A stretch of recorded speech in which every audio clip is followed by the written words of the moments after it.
Good afternoon. My name is Michael Patterson, and I am or was diagnosed with sarcoidosis. I'm 37 years old, African American male, active African American male. I am a football coach. I also coach wrestling. I've coached lacrosse, teacher. I work with kids with learning and physical disabilities, and I am a United States Army veteran. Uh, Gave Uncle Sam 8 years of my life, which was one of the best decisions that I've ever made.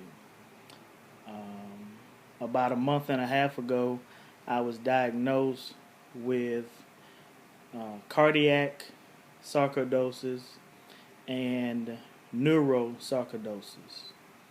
Now you're probably asking yourself, well, what is sarcoidosis? Uh, Sarcoidosis, the best way I can explain it in my situation is you have a common cold, your immune system will attack that cold to destroy the virus. In my case, my sarcoidosis causes my immune system to speed up. And instead of attacking a virus like a cold, it attacks my heart, and it causes my heart complications. So within a matter of probably about a month span, I went from having a healthy heart to having an enlarged heart. I went from my heart pumping at a perfect rate to it pumping around 30%. And my valves became enlarged to the point to where they would not close all the way. So I went to the hospital. I go all the way back because I want to make sure I tell the story correctly. Last January 2016, my wife and I was going to eat at a restaurant.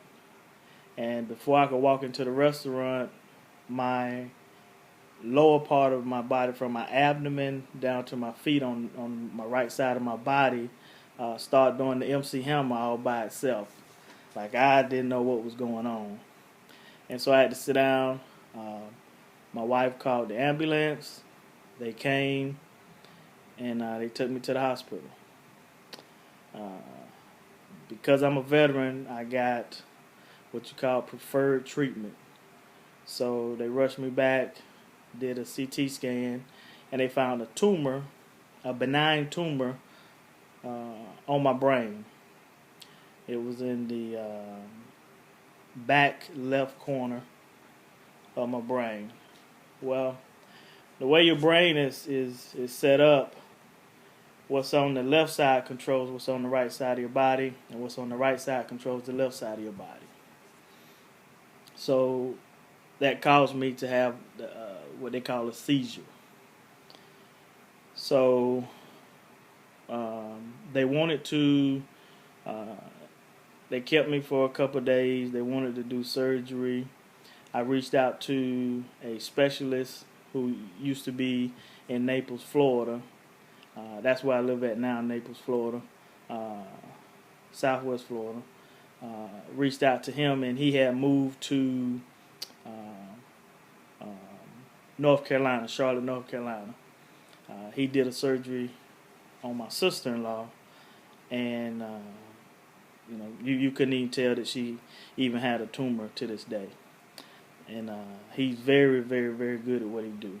So if you have any neurology issues, you want to reach out to Dr. Eric Eskiaglu. Dr. Eric Eskiaglu at Novant Health Systems in Charlotte, North Carolina. So he said that he would do the surgery. He had to meet with me. This was in January 2016. The doctors placed me on a steroid dexamethasone, and I was to take 3 pills a day. The steroid, within a matter of, I'm probably going to say, a month and a half, I went from 218 to 255. Now, it wasn't even a month and a half, probably a month. Those are one of the side effects of the steroids, and all the hair on my legs start coming off. So those are some of the side effects from the steroid. From a fast forward to May, I became defense coordinator. I was in Thomasville, Georgia, and I left Thomasville, and I took a position at Immokalee High School as the defensive coordinator for Immokalee High School. During that time in May, we were going through spring practice. Really hot in Southwest Florida. One day I'm walking, and my feet start burning, and I just assumed because we were on turf that day, that was the cause of it. So I just kind of ignored it. Fast forward, my first surgery was scheduled to happen in June of 2016 through a program called VA Choice Program. And the choice program is if the VA can't do the surgery, or they can't send you to a specialist within 30 days, then they will contract it out to a civilian doctor, free of cost. And so they contract it out to Dr. Eric Eskiaglu. But the schedules could not meet up, so the surgery got canceled. And so when I talked with Dr. Eskiaglu, I asked him, what's the maximum time period that I could actually push it back, because I was I had accepted one of my dream jobs, one of my dream positions, something I always dreamed about, and I really, really wanted to make it through the season, and then after the season I would have the surgery.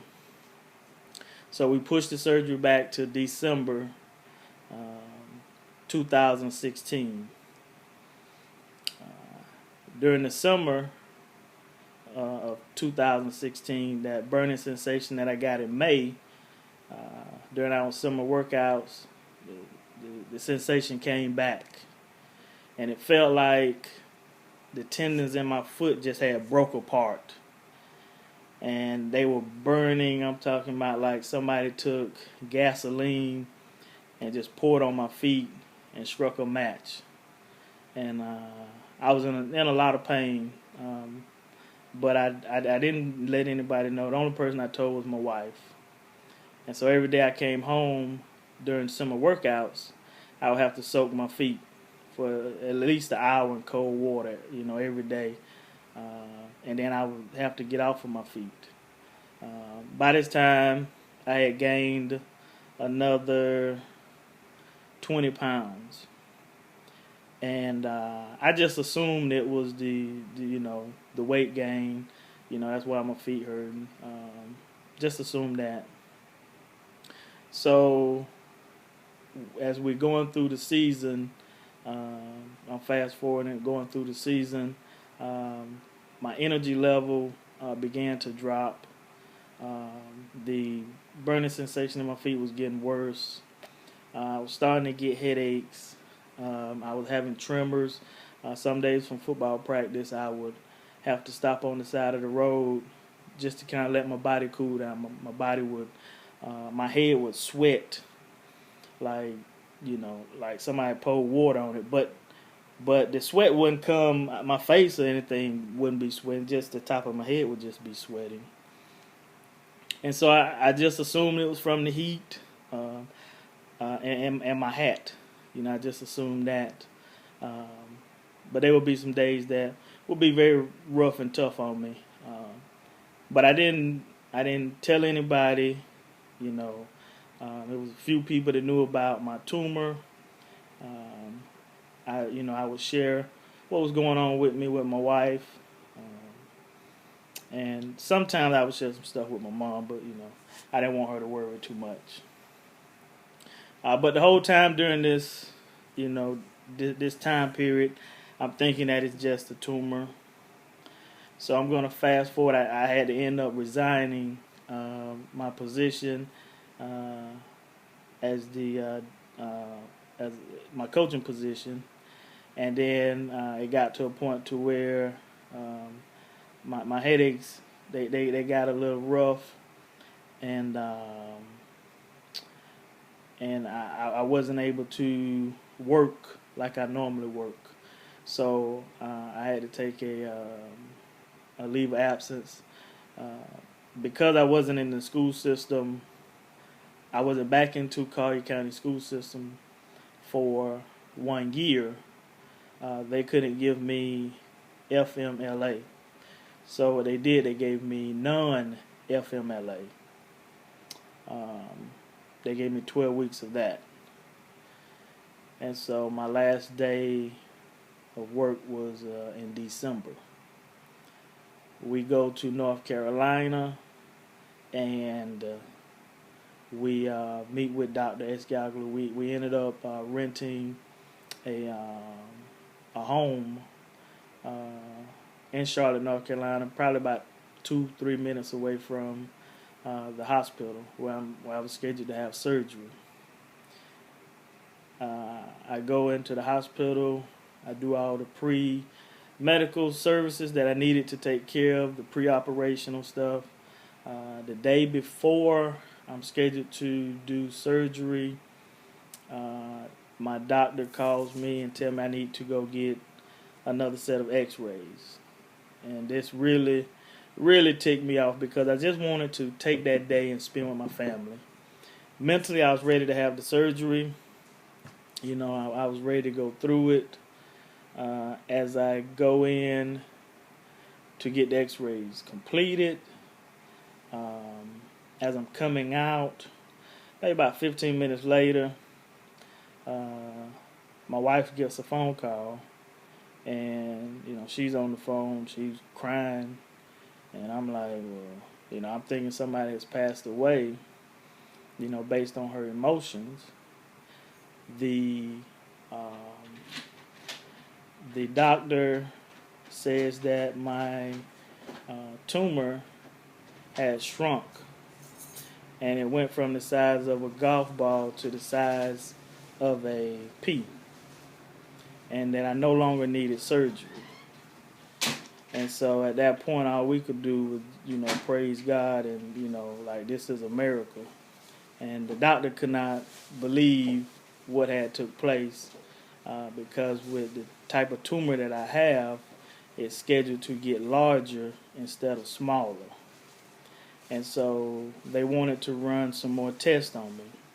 And so they put me through just about every test that you can think of.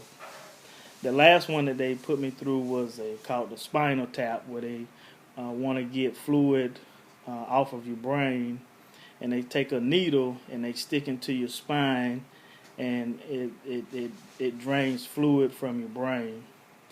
I would advise nobody, if you can avoid it ever getting a spinal tap.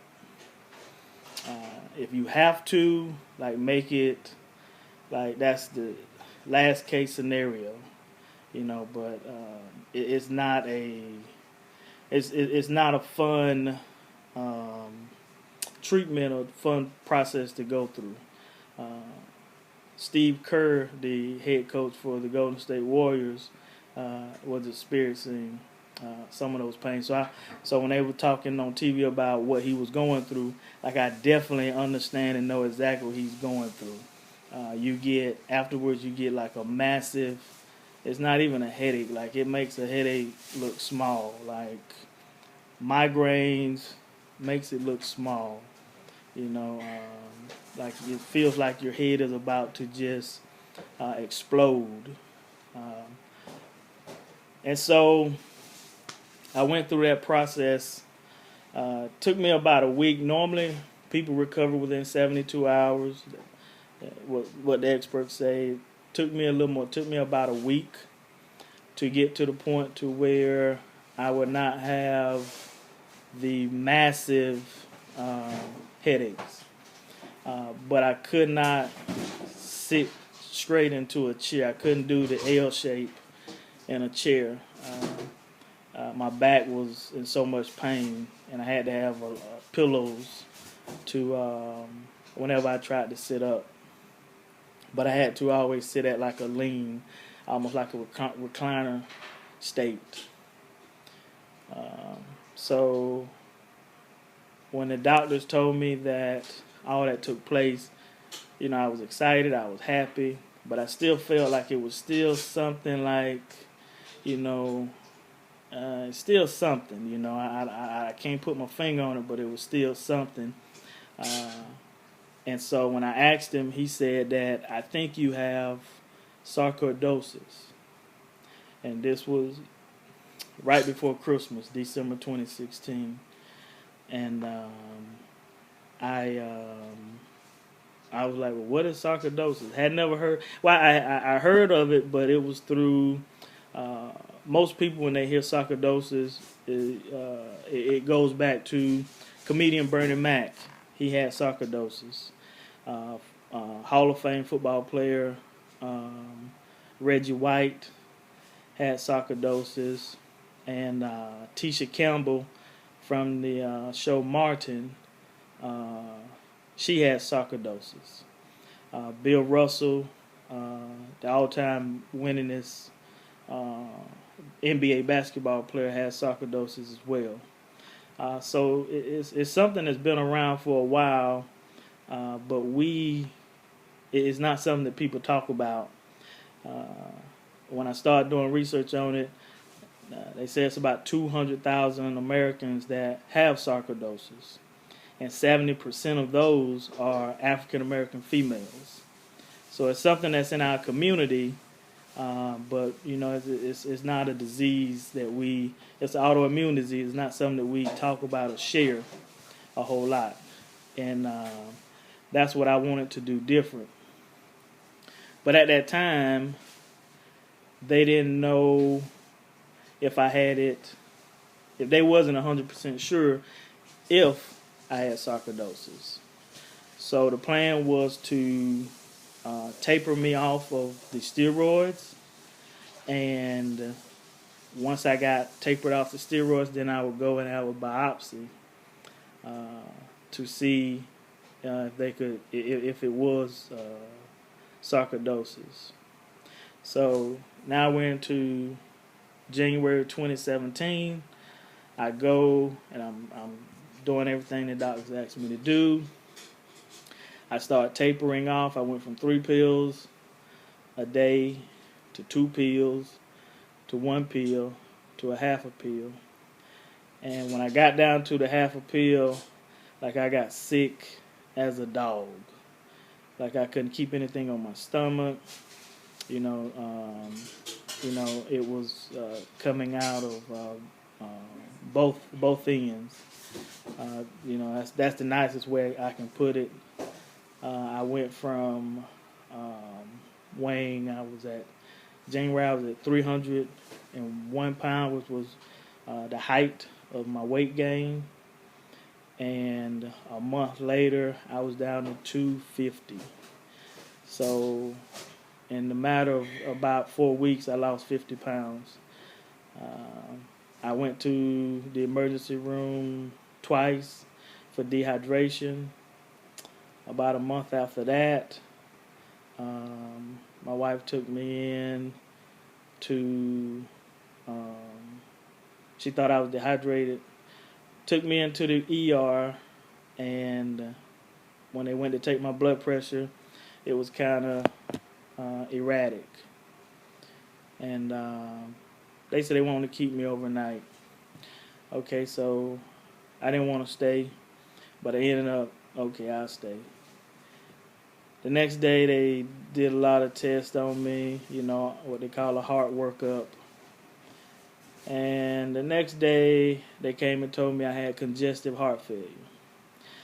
I'm not a medical person, not a medical guy. Had no clue of what they were talking about. Like, when it came to medical terminology, um, you know, I was not the brightest light or the brightest cookie in the cookie jar. So they told me what it was. My wife is a nurse. She was trying to explain to me what they were saying, but I still didn't get it. And I felt fine. Like, I felt fine. I was just tired, really tired. Still couldn't eat anything. Still couldn't keep anything on my stomach. They kept me for 2 weeks, and I went from 250. I lost like 10 pounds in 2 weeks. So at this point, from January, now we're in early April. I've lost 61 pounds. They wanted to give me a life vest, which is it's a vest that goes across your chest, and it has a defibrillator in it. Well, VA will not pay for it unless I came to the Bay Pines VA hospital, and they wanted to do a workup on me. So I got transferred from the hospital in Naples to Bay Pines in St. Pete. And now we're in early April. So I get there, and they start doing the same tests that they were doing at the last hospital. Had no clue of what was going on, but the only thing that everybody knew is I had congestive heart failure. So they put me on water restriction. So one of the things when you have congestive heart failure, they don't want you to drink a whole lot of fluids in the beginning, because your heart has to work a little extra to remove those fluids. So most people that get congestive heart failure, they have swelling in their legs and in their feet, in their wrists. I had no symptoms of any of that. I had no swelling. I was still able to go to the bathroom. And by this time, I'm still losing weight. So they still didn't know what was going on with me as far as, what are we going to do? So I had one doctor. She was just it was like she was just trying to pull stuff out the air, but I knew she didn't have a clue of what was going on. And, I just prayed to God that He would send me somebody that knew or had an idea or an agenda, or that was professional, that would kind of put us in the right direction. So the doctor, my original doctor at Bay Pines, she came to me one day and pretty much told me, like, you're gonna die. Like, she told me, you got congestive heart failure, you may have sarcoidosis, you may have lymphoma, you may have lupus. It's a good chance you may have all of it. And I told her, and then she looked at me, she was like, do you understand what I'm saying? I said, I understand what she was saying, but I just refused it. And I told her that my faith is stronger than what you're saying. Like, there's no way, like, listen, if I got all of that, then it's my time, and I accept it. But the God that I serve is an awesome God. And if he ain't ready for me to go just yet, what you're saying is irrelevant. And I told my wife, I said, from this day forward, we will not listen to her. We're not going to listen to anything she has to say.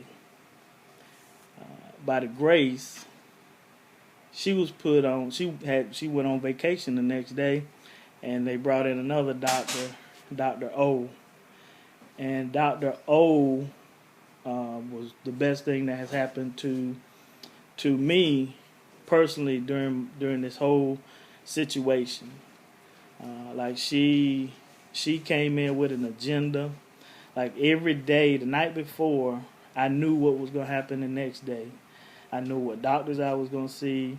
I knew what meds I was going to be taking. I knew what tests I was going to be taking. Like she had a plan of action, and it made me feel comfortable. And so she was the best thing that happened to me during this whole, what I call life transition. And so she told me that they wanted to do a biopsy. So we go and we do the biopsy. Well, during the biopsy, I kind of bottomed out. And so they had to put me in ICU, and they put me on life support for X amount of time. From what I was told, I was going to be on life support till Monday. This happened I took the biopsy on a Thursday, and they if I didn't come out by Monday, then they told my wife that she would have to make some phone calls and some decisions. Well, the next day, by the grace, I came to. And, like, it was probably one of the best days that I've ever had in my life. At the time, I didn't know anything. I didn't know I was on life support. I just knew I was in a comfortable room, and I felt really, really good for the first time since before I had the spinal tap. So we're probably looking at about the first day that I felt good in about 5 months. And the nurses were coming around. Like there were doctors that were coming in and out. There were doctors that were not even scheduled to work that were coming in to see me because they couldn't believe what had taken place. Because later on the doctor told me that it just wasn't looking good. And the turnaround that I made in such a short time, medically, there's no explanation for it, But I'm a man of faith. I'm a child of God, and I believe that's the reason, And that weekend was probably one of the best weekends I had, not just this year, but ever. When I tell people that, like, you're in ICU and like you're having a good time, like, yes, when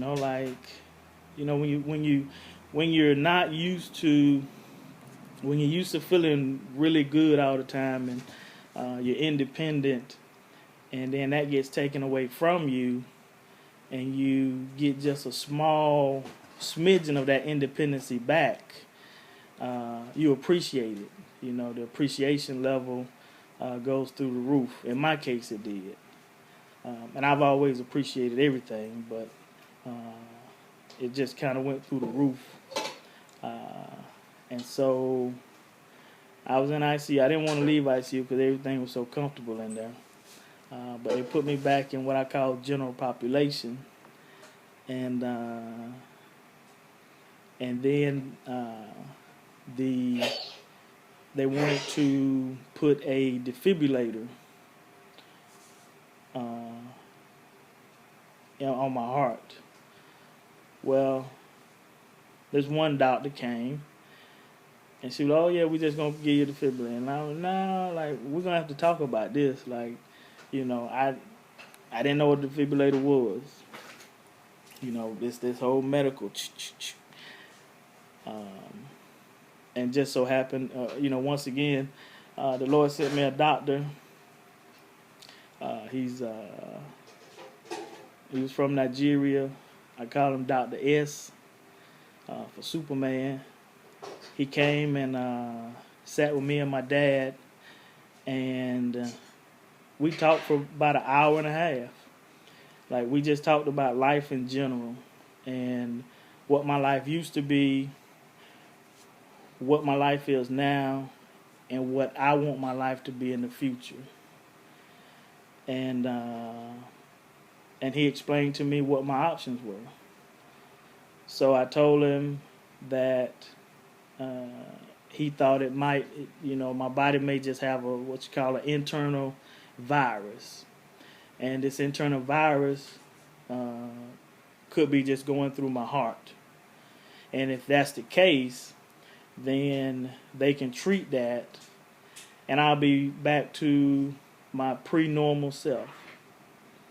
But if it wasn't that, and the biopsy came back, and I had sarcoidosis, then we would do the defibrillator. Because at any moment I could get what's called an abnormal rhythm. And most of the time when people have, from what was explained to me, when people have heart attacks, it's not the actual, what you would think, the heart exploding or something like that. It's the abnormal rhythms that take people out. And so the defibrillator is placed so it can detect those abnormal rhythms, and then it would give me a shock.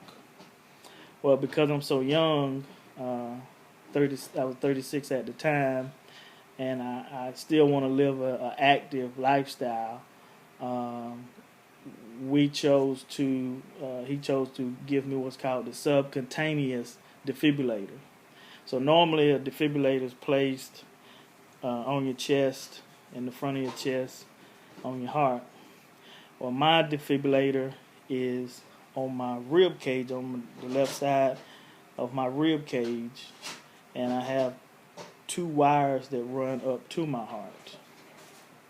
The reason for that is that I can still go running once I get back to my normal self. I can go running. I can continue to lift weights. I can be, active. So that's why we chose to go with the subcutaneous defibrillator. So a week after the biopsy, I go in for surgery for the defibrillator. Everything goes well with what we thought. The next morning, I had an x-ray, and I was in so much pain. I was in super pain, and they wouldn't give me any pain. My nurse wouldn't give me any pain meds. And it was the first time, at this point, I had been in the hospital for 1 month. 1 straight month I was in the hospital at this point. And it was the first time in 30 days that I had got upset. I was really, really upset, and I was in pain. And so she finally gave me a pain med, but I had to go to do this x-ray, and I was in so much pain, my x-rays came out looking funny. And they said that one of the tendons had came loose, so they had to go back in and reattach it. So go back in and reattach it. This is my second surgery, my 3rd procedure in a week. And during this procedure, I'm pretty much woke the whole time, so I can pretty much hear everything that's going on in the room. And they were like, oh, well, maybe it wasn't, but we're going to tighten it up anyway, So I come out, and my wife says that it wasn't that day, the day before, my wife said when they took me back to my room that I came out singing a hymn, and that everybody in the room started singing, even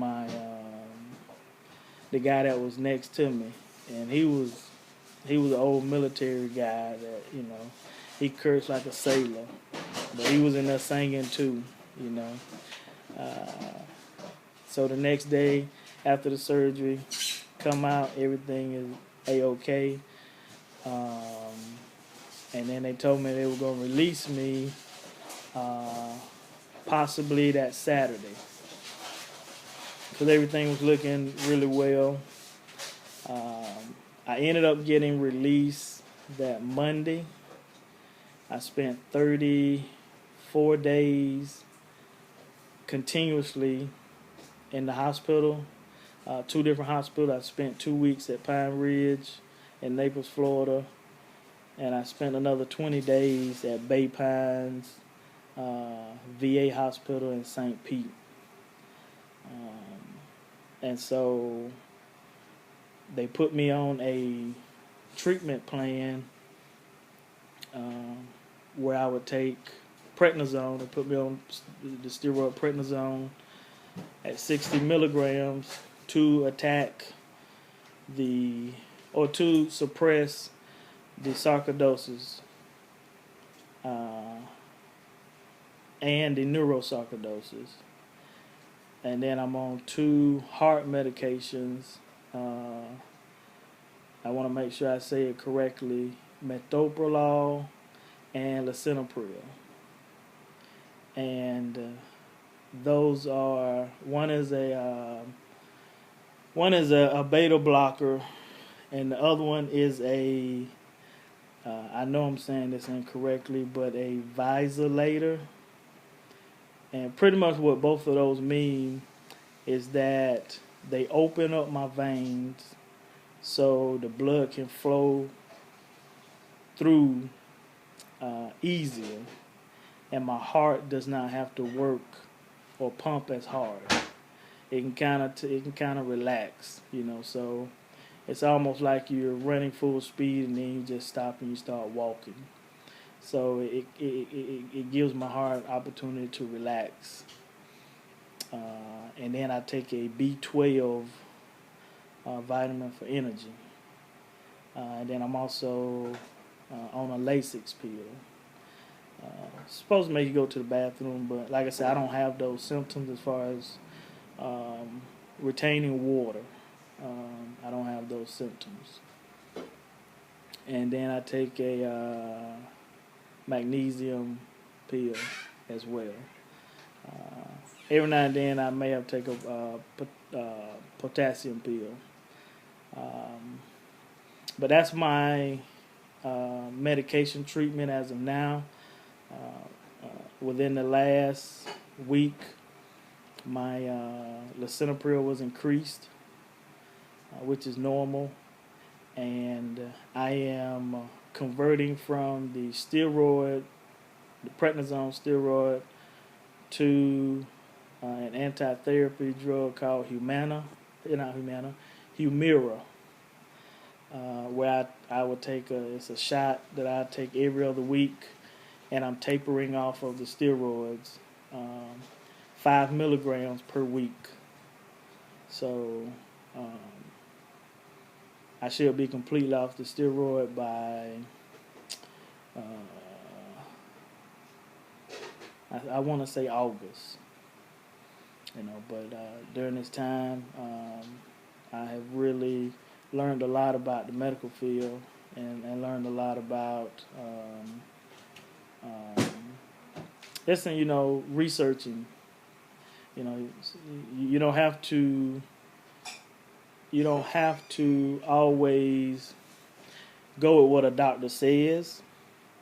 Make sure you do your research. Make sure that they are giving you they have the best plan of treatment for you.